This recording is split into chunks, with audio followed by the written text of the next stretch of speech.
The grand jury is a powerful and I think largely misunderstood institution in America. A grand jury is not like a trial jury. The grand jury doesn't decide guilt. The grand jury decides whether there's enough evidence to charge somebody with a crime, and then the case would be decided either by a trial jury or the person charged could negotiate a plea and settle the case. The purpose of the grand jury is essentially to be a bulwark against the state.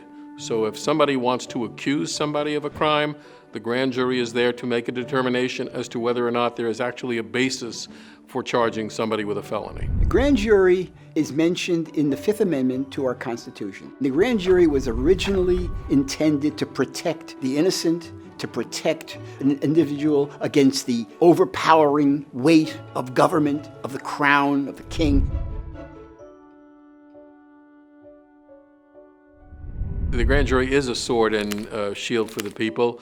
It's a sword in the sense that it can be used to charge somebody with a crime. A person can't be charged for a felony short of a grand jury proceeding, at least in the federal system. And it's a shield in the sense that if there's not sufficient evidence presented to the grand jury theoretically can't indict the person. The grand jury in our Constitution may have been intended for that purpose, but that purpose has no longer been a purpose that is realistic. It's not the way grand juries operate anymore. The prosecutor has changed the way we see the grand jury today. Grand jury doesn't shield anybody. The prosecutor runs the show. The prosecutor presents evidence, sometimes in a one-sided fashion, and the grand jury is then asked to return an indictment. There are great concerns that the grand jury, being a tool of the prosecutor, is abusive in that regard, and people get indicted simply because prosecutors want to be indicted.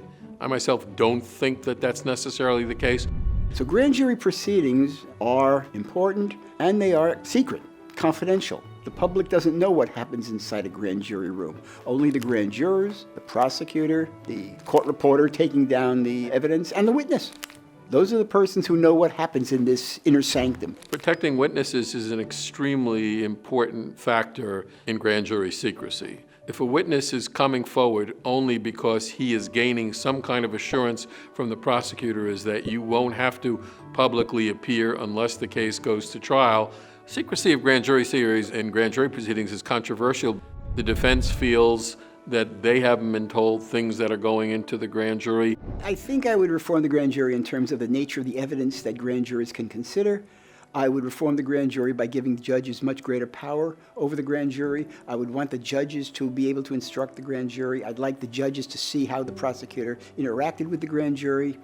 I would like the grand jurors to be told ahead of time the ways that the grand jury can be abused. I think one of the important things that a grand jury system should require is that in every single case, if there is exculpatory evidence, that exculpatory evidence is presented to the grand jury before it's asked to indict an individual. The grand jury indictment can destroy a person's reputation. So the grand jury is not some kind of insignificant agency that simply does charging, simply does investigating.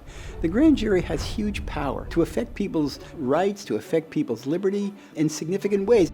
I personally don't think we should abolish the jury. It certainly needs reform. There's a clubby relationship between the prosecutor and the jury. There's no judge in there to stop that. I would also empower judges routinely in every case to review the grand jury testimony to see if there was sufficient evidence before the grand jury to indict and to ensure that there were no abuses while the testimony was taking place before the grand jury.